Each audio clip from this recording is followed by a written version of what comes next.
আসসালামু আলাইকুম, সবাই কেমন আছেন? এই তো রান্না করতে আসছি। কারেন্ট থাকে না, একটুও রাত্রে ঘুমাইতে পারি নাই, দিনে শুনছি দিনেও ঘুমাইতে পারতেছি না।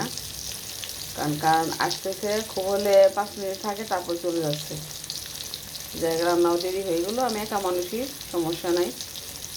তা সেই যে রুই মাছ ভাজতেছি, সেটা হচ্ছে বেগুন আলু, আর হচ্ছে ঢেঁড়স আমার অনেক পছন্দ। ঢেঁড়স দেবো, পেঁয়াজ কেটে নিয়েছি, ধনেপাতা কেটে নিয়েছি, আর টমেটো এই যে ব্লেন্ড করে নিয়েছি। এখন আমি এটা দিয়ে একটা তরকারি রান্না করে নিব।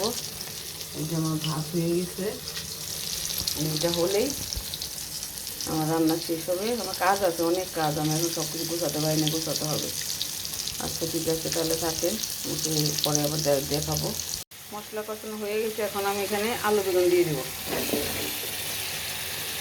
এটাকে ভালো করে কষিয়ে নেব।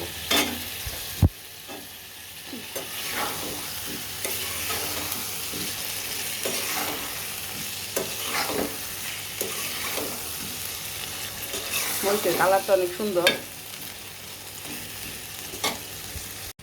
এখন আমি ঢেঁড়স দিয়ে দিব, কারণ আগে দেখতাম ঢেঁড়স দিলে সাথে সাথে গলে যায়, তো এখন ঢেঁড়স সাথে সাথে সাথে গলে না। এই জন্য আমি দিয়ে 1-2 মিনিট নাড়াচাড়া দিয়ে তারপর আমি ঝুল দেবো, তারপর মাছ দিয়ে দেবো।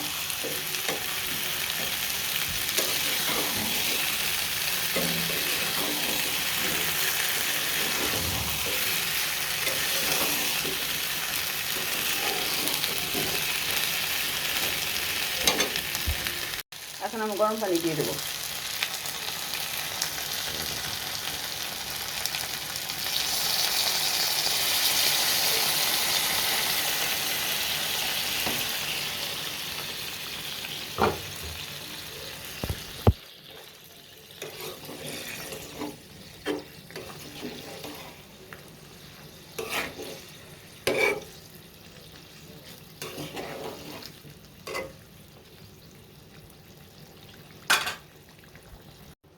এখন আমি মাছ দিয়ে দিচ্ছি।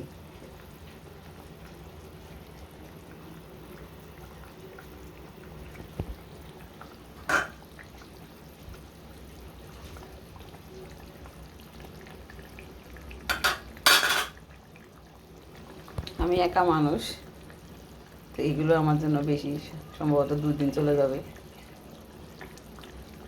আর একটু হলে আমি ধনেপাতা দিয়ে নামিয়ে নেব।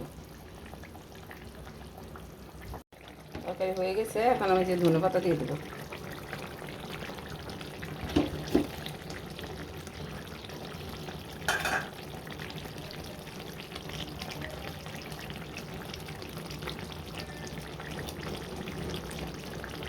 আমার তরকারি রান্না শেষ। আল্লাহ হাফেজ। আমার ভিডিওটি ভালো লাগলে ফেসবুকে ফলো দিবেন এবং ইউটিউবে সাবস্ক্রাইব করবেন। আল্লাহ হাফেজ।